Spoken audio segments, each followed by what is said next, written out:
Greetings, friends. So, children, why are we raising children the wrong way? Well, first of all, everyone knows that I have 4 children, and this is a relevant topic for me, as it is for most conscious people who have children. That is, in my opinion, I believe that children actually, in fact, come with some of their own baggage. Maybe you have a different experience, I don't know. But from my own observations, I see that they are indeed all different, each already having, so to speak, their own bonuses from past incarnations. So they already come with their own little cunning, in a certain sense, you could say. So, in my opinion, children are indeed a very special topic. But from what I see, it is not just about teaching or raising them like a well-trained shepherd dog, telling them to sit, suppressing them unnecessarily, or using a commanding voice to tell them where to go, where not to go, what to do, and what not to do. These are indeed complex relationships, and above all, it is difficult for those who realize what exactly you are giving to the children. Children are comparable to sponges, absorbing absolutely everything that happens around them in their immediate environment and surroundings. So one thing is lessons and so on. Some people will definitely like it, some definitely won't. What's happening around the child?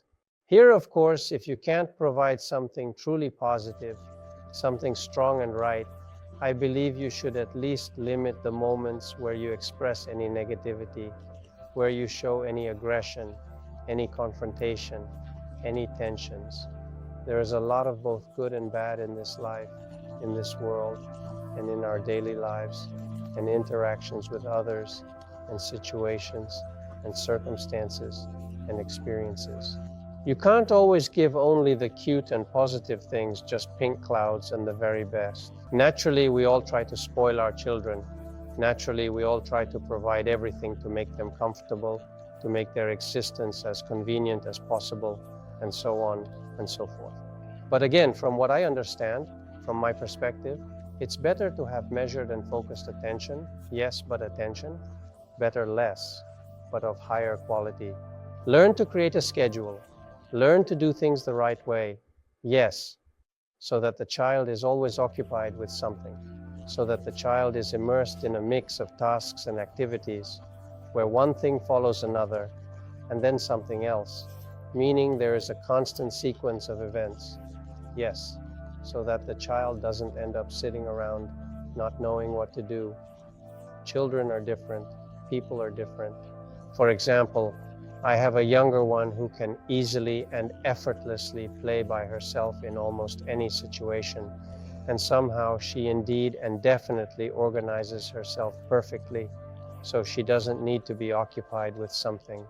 The older one, for example, no, yes, there needs to be very clear tasks, and then there are protests, resistance, and denial. So, you see how interesting everything is arranged? Well, as I believe, if a person possesses something valuable within themselves, then, by engaging in meaningful interactions and spending quality time with their children, they can effectively pass on that valuable trait or knowledge to them. If a person has nothing but problems, most likely all they can pass on are their problems, which could include a variety of psychological issues, emotional difficulties, and other related matters, such as stress and anxiety. Therefore, to raise children, or to have any relationship with children at all, you must, of course, start with yourself. Not all of us considered this, especially those who have children 16, 18 years old. So, this is indeed really a topic that someone could actually truly think about for 20 years. They haven't even fully formed themselves yet. As I said, in general, until about 25 or 26 years old, a person still doesn't really have a clear, comprehensive understanding of themselves.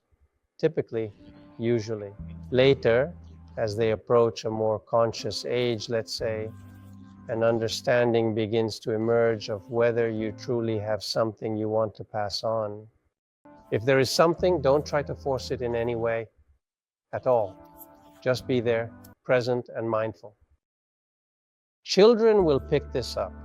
That's what I believe. Start with yourself. Look at yourself.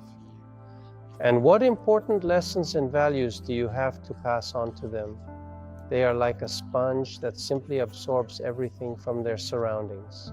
And your understanding, control, and systematization, your understanding of where you can direct them and what exactly they can gain in this environment, accommodating for all the factors, that essentially determines what you can provide.